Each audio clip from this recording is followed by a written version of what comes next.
Hello everyone, good morning, welcome back to my channel. আবার চলে এলাম নতুন একটা ব্লগ নিয়ে। তা গুড মর্নিং তো বলে দিলাম, কিন্তু আজকে আমার ব্লগটা স্টার্ট করতে করতে এখন প্রায় 10:30 বাজে। সকাল থেকে স্টার্ট করতে পারিনি, অনেক কাজ ছিল, সেই কাজগুলোই করছিলাম।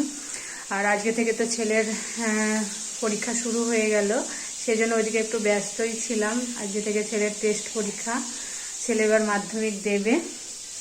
তো ওর পিছনে একটু টাইম দিচ্ছিলাম, ওর কাছে একটু বসেছিলাম। ওকে টাইম না দিলেও আবার ঠিকঠাক পড়বে কি পড়বে না, সেই জন্য ওর পিছনে একটু টাইম দিতে হয়।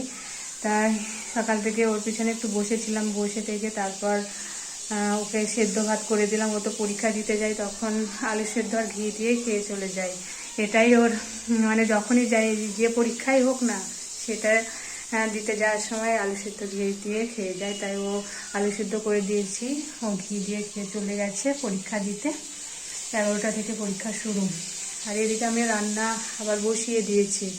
তা আমার রান্না মোটামুটি প্রায় হয়ে এসেছিলো। সেই টাইমে আবার ওর স্যার ফোন করেছে। স্যার ফোন করে বলছে যে বৌমা একটা কথা বলবো। বলতে খারাপ লাগছে। আমি বলছি কেন, কী হয়েছে বলুন, খারাপ লাগার কী আছে? বলছে আমাদের তো আজকে শ্রাদ্ধ, তা কলকাতায়, ওখানে তো যাওয়া হবে না, কখন কি হবে না হবে তাও জানতে পারবো না। তা তোমার জেঠিমা তো অসুস্থ, ততক্ষণ শুকিয়ে থাকতে পারবে না। তা তোমাদের বাড়িতে আজকে দুপুরে একটু খাওয়া দাওয়া করবো। আজকে এতে লজ্জা পাওয়ার কী আছে? ঠিক আছে, আসবেন। তা আজকে তো সোমবার, আমি নিরামিষে রান্না করি। তা আমি রসা তরকারি আর উচ্ছে ভাজা একটা রান্না করছিলাম, তার সঙ্গে আবার স্যার আসবে বলে এই যে দেখো কী কী রান্না করছি। এই যে এখানে হচ্ছে পটল ভাজা, আর আমাদের ভাত তো হয়ে গেছে, স্যারদের জন্য ভাত বসিয়েছি। আর আছে উচ্ছে ভাজাটা করতে বাকি আছে, একটু ডাল বানালাম। আর এখানে বানিয়েছি এই যে কাঁচা কলা, আলু, পটল, বেগুন আর ডাঁটা দিয়ে রসা। তো নিরামিষের দিন এই হচ্ছে। ওরাও বেশি কিছু করতে বারণ করলো, তাই এই করলাম। তো রান্নাটা আমি এখন করে নিই, ওরা আবার খাবে তো। তারপর আমার আবার কাজ আছে, পুজো আছে। তো চলো আমি আবার আসি তোমাদের সঙ্গে পরে কথা বলতে। রান্না করে কাজ সেরে স্নান করে পুজো করে এখন এলাম তোমাদের সামনে কথা বলতে। পুজো দিতে দিতে আজকে 1টা বেজে গেল, 1টা বেজে গেছে এখন। তা এখনই পুজো দিলাম, দিয়ে ছেলে স্যারকে ফোন করলাম যে জ্যাঠামশাই কখন আসবেন, 1টা বেজে গেছে, খাবার টাইম তো হয়ে গেছে। তা বললো এই যে বেরোচ্ছি। তো এখন আসছেন, আসুক, তারপর ওনাদের খেতে দেব। দিয়ে তাই করে খেতে দিতে দিতে আবার মানে ছেলের আসার টাইম হয়ে যাবে। ওর পরীক্ষা শেষ হবে 2:15-র দিকে।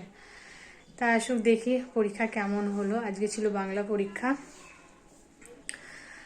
তো প্রিপারেশন তো নিচ্ছিল। তো দেখি কেমন পরীক্ষা হলো।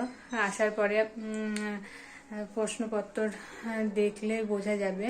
তো আসুক, আসার পরে দেখি কেমন অ্যান্সার দিয়েছে কোশ্চেনের, তারপর তোমাদের বলবো কেমন হয়েছে পরীক্ষা। জ্যাঠামশাইরা দুজনে চলে এসছেন, ওদের খেতেও দিয়ে দিয়েছি, ওনারা খাচ্ছেন। তো ছেলে যখন পরীক্ষা দিয়ে আসবে তারপর আমিও ছেলে একসঙ্গেই খাবো। তা ওদেরকে দিয়ে দিচ্ছি, ওরা এখন খাচ্ছে। দেখি ছেলে কখন আসে, আসার টাইম হয়ে গেছে, আর কিছুক্ষণের মধ্যেই ঢুকবে। বিকেল হয়ে গেছে, ছাদে এসেছিলাম হাঁটতে। আর আমি যদি ছাদে হাঁটতে আসি, পুচকু তো আমার সঙ্গে হাঁটবে কোলে বসে বসে। এই যে ও কোলে উঠে গেছে, ওকে কোলে নিয়েই হাঁটছি। আর আজকে ছাদে সবাই আছে, মা, বাবা, সাথী সবাই আছে।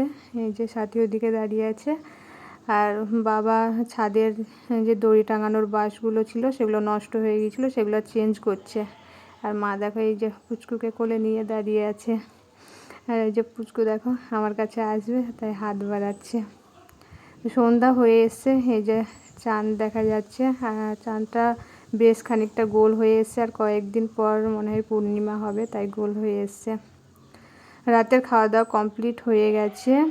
ছেলে তো পড়া করছিল, আর ওর অবস্থা দেখো বাড়িতেও কীভাবে পড়া করে। রাত্রে পড়া করতে করতে প্রতিদিন ঘুমিয়ে যাবে। আর আজকেও দেখো এইভাবে ঘুমিয়ে গেছে। ও তো ভীষণ রাগ করবে, ওর ভিডিওটা এইভাবে বানিয়েছি তাই আমি কথা বলছি না, আমি হাসছি। তখন ভয়েসটা দিতে পারিনি, এখন পরে ভয়েসটা দিচ্ছি। ও ভিডিওটা দেখলে ভীষণ রাগ করবে, তাই চুপি চুপি ওর ভিডিওটা বানিয়ে নিলাম। দেখো কি অবস্থা, মাধ্যমিক পরীক্ষা দেবে আর এইভাবে ঘুমোচ্ছে এখন।